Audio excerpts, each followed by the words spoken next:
What's going on YouTube? Your boy Black Prince the Barber. Before I start this tutorial, man, I just want to tell you guys, I think I found the quality of my videos. I've been going from 4K to, 1080p. And, I just been trying out different qualities of my videos. But now, check this quality out right here, bro. This quality is actually coming from my iPhone 15 Pro Max. But, with further ado, I just want to just let you guys know that part. So what you want to do is start combing the client's hair in the direction that he combs it or brushes it. And mind you, not let him know that you know which way his wave patterns are going, because you know what I'm saying, you don't want to just get in his head and, cut it, and you probably go against the grain. Don't nobody want that. Don't no waver want that. But just let him know that, that you are trustworthy of doing what you have to do to make him feel comfortable when you cutting his hair. But with that being said, man, let's just get into the video. Guys, he wanted his hair cut down to a 1.5. So what I did, I grabbed my 1.5 and put them on my Oster Octane. And those are the blade system. But I'm not going to use the blade system to cut his whole head.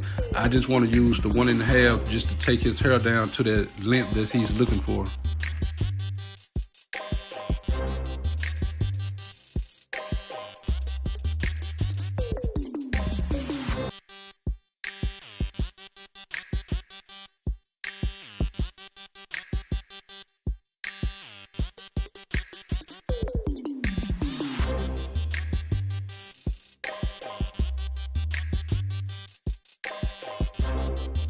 Alright guys, after I cut his hair down to a 1.5, I just want to put a little brush session in, just to lay the hairs back down so I can come back with the next following step.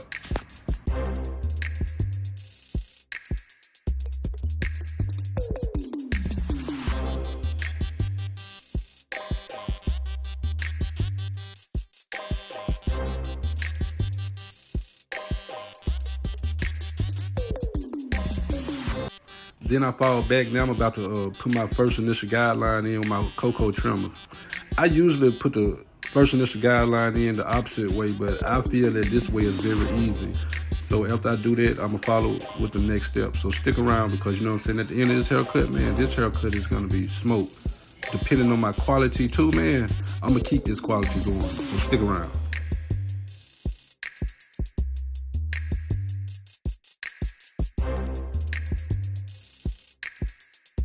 Since I'm working in a small area, his vertical bars are not long. So I'm gonna have to, compress the fade, but it's gonna be like a medium high taper, but it's gonna be leaning more towards high. So I just want to let you guys know, always, start your second initial guideline with the blades open. And remember to always take your time, go back and forth, and make sure the work is there before you presumably go to the next step, because you don't really want to have to do too much detail within detail. Then I'm gonna fall back with my number 1 open. The only thing I'm doing right now is just actually feathering up, because I just want to just make sure everything's gonna fall in place when I start my blended down technique. But I always remember to just barely just flick up at the hair, and it's gonna fade itself, bro. You don't really have to apply too much pressure or anything like that. Just enough pressure so you can already see where your workspace is gonna be at. Like right now, I already know my workspace is gonna be at, but I'm just actually, just going back over it to make sure it's gonna be there.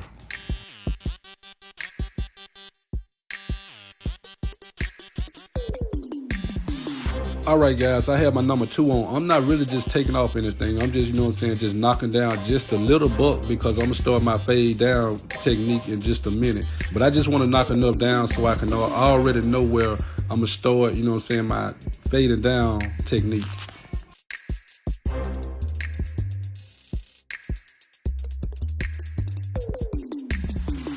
Then I come back with my number 1 guard. The only thing I'm doing right now is just working in that parietal ridge area where I had the number 2 guard closed. I'm just actually using my corner so I can start my fade down blending technique. So stick around until we get up to the next part.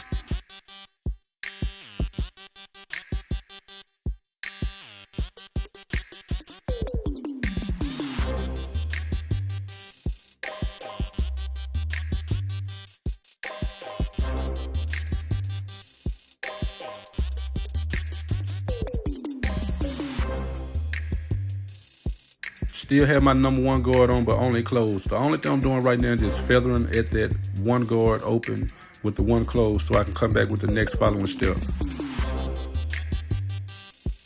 Having my 0 guards on, I'm just actually feathering out that one closed because, you know what I'm saying, I'm not really just going to feather it out completely. I just want enough to, so I can just come back with no guards open. And that's when, you know what I'm saying, start your detail work right there, because, you know what I'm saying, the 0 guard is not going to completely take that line out.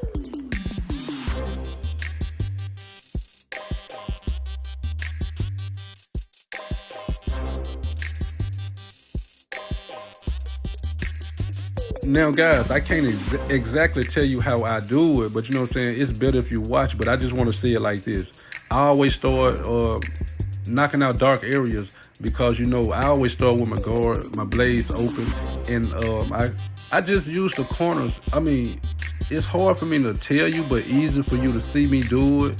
But I'm just trying the best of my knowledge to let you guys know I always work with the corners, because if you close the guard while you're working with the corners, you can knock more hair off and push that fade up.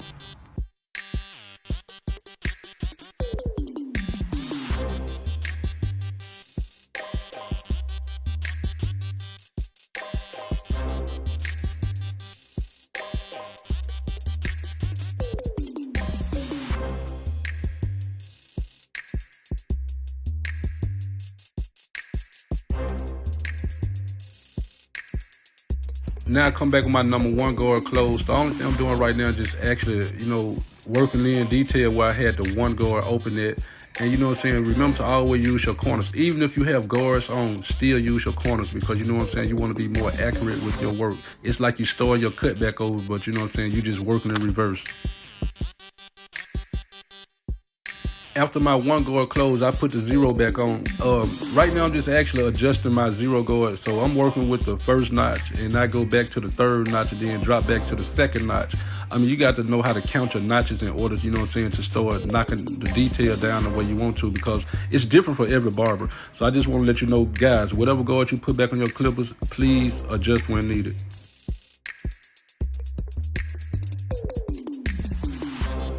Okay, I know I cut his hair down with a 1.5 detachable blade, but I feel more comfortable smoothing it off with the guard closed on the clippers, because you know what I'm saying, can you see how that blend is taking effect, bro?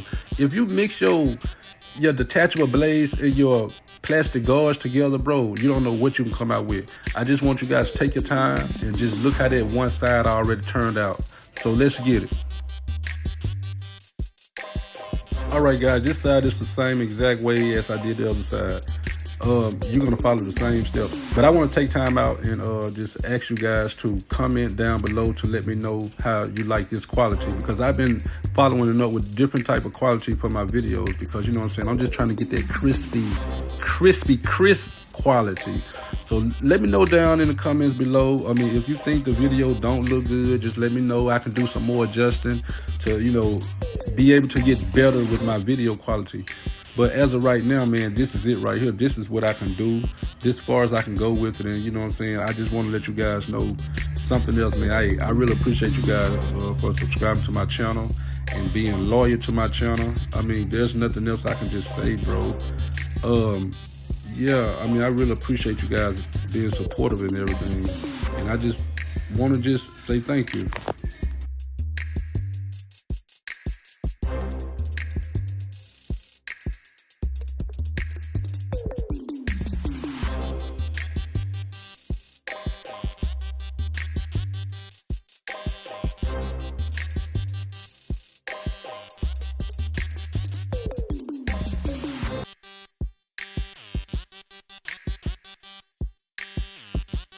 There's nothing much I can say about the hairline or the edge up. Only thing I can say is just be careful and be precise about what you're doing, man, because whatever you do to one side, you want to do it to the other side, and, you know, just keep everything going. So remember to always match up your edge up.